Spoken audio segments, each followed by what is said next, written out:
Hi, welcome back. We're in Lecture 16, Segment 2, on analysis of variance.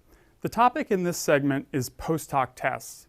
As I showed you in the first segment, we can get an F ratio which tells us if there's a significant effect somewhere across our groups, but it doesn't tell us which pairwise comparisons are significant. That's what post hoc tests will do for us. So post hoc tests such as Tukey's procedure allow for multiple comparisons, but they don't inflate the probability of a type 1 error. So they're constructed to protect against that inflation of type 1 error by adjusting the p-values. As a result, there are lots of different procedures. So Tukey is named after John Tukey, a statistician who actually worked here at Princeton. And there are a slew of procedures that all vary slightly in how they do this adjustment. So I'm just going to mention a couple of them and show you that they vary from what's called liberal to conservative. So liberal would be just not doing any adjustment whatsoever, and conservative would be sort of the most heavy, stringent adjustment you could come up with. And I'll show you a range. So as I said, there's many procedures available. If you want to Google an R, there are lots of different functions. If you've looked at other software packages like SPSS or SAS, ones that are sort of menu driven, you can click on post hoc tests and then you have sort of 20 buttons available for you to click. You just pick one.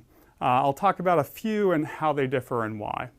Again, the most liberal would be to do no adjustment, which is sort of inappropriate. To the most conservative is Bonferroni's procedure, which is a relatively well-known procedure.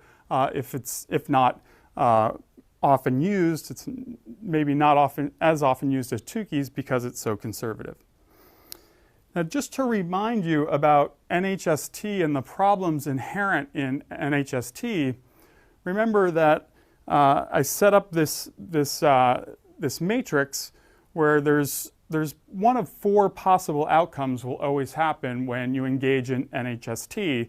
And think of the rows in this illustration as sort of alternate universes. So you either live in a world where the null is true, or you live in a world where the null is false. Let's for a moment assume that the null is true, that you have no effect going on whatsoever, which might be the case for working memory training, right? So let's assume there's just no effect at all. We can estimate the probability of type 1 errors, right? We set that by setting alpha. So we set it to say 0.05. And that's convention because we can all sort of live with about 5% error rate. What that means is if I have this family of t distributions or family of f distributions, if there's really nothing going on, if there's no effect, but say I just do the experiment over and over and over again 100 times, then 5 times out of 100, I'm going to get a fluky outcome, one that's way out in the periphery, and I'm going to claim that there's a significant effect, and that's a false alarm, right? Even if the null is true.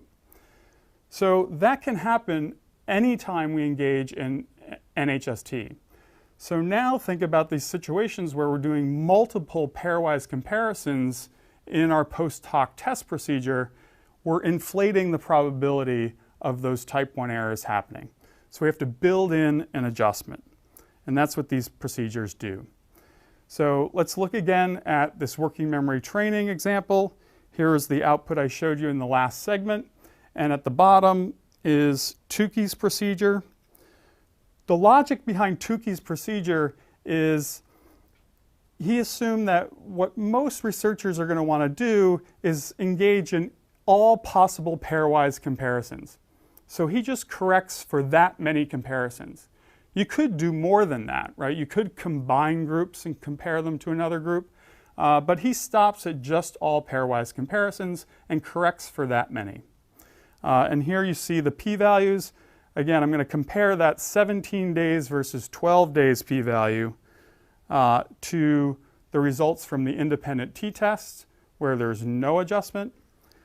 And now let's compare that to the Bonferroni procedure. So we'll do this in lab. There's a function in R called p-adjust.